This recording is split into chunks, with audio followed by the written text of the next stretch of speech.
Très bonne question Ben, merci de l'avoir posée. Si vous voulez des informations sur l'immobilier, n'hésitez pas à vous abonner. Alors, est-ce que l'on sait quand les taux d'emprunt vont diminuer? Non, on ne sait pas. Alors pourquoi on ne sait pas? Tout simplement parce que ça dépend de la conjoncture, ça dépend de l'inflation que l'on va connaître. Nos parents, par exemple, en tout cas mes parents, ont connu des taux d'intérêt de l'ordre de 10, 12, 15%. Pourquoi? Tout simplement parce qu'il y avait une inflation qui était importante.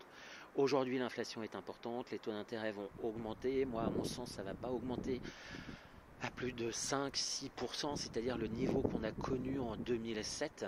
Je ne pense pas, tout simplement parce que la société actuelle et l'État, le pays, la France, n'est pas prête, à mon sens, à avoir des taux d'inflation durables très importants. Donc, je pense, oui, on sera autour des 5-6%.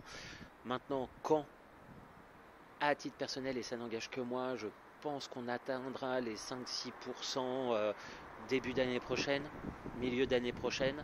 Et puis après, ça restera, ça sera stable pendant un certain temps. Donc ça veut dire que potentiellement, en tout cas moi, je pense que les taux d'intérêt d'emprunt descendront, commenceront à descendre peut-être dans 3 ans. Donc c'est pour ça que quand on est investisseur immobilier, en fait, les taux d'intérêt, on s'en moque un peu. Ce qui est important, c'est de faire des affaires.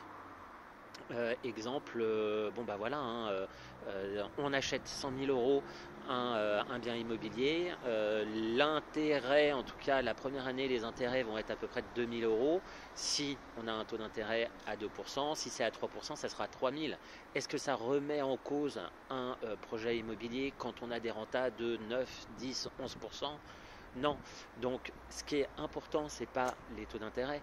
Ce qui est important, c'est de savoir identifier les bonnes affaires dans un contexte spécifique actuel.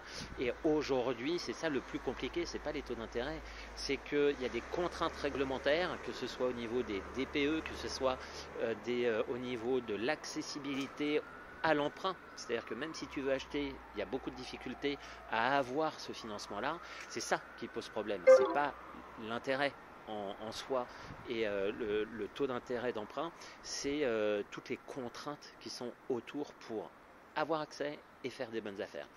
N'hésitez pas à poser vos questions et abonnez-vous.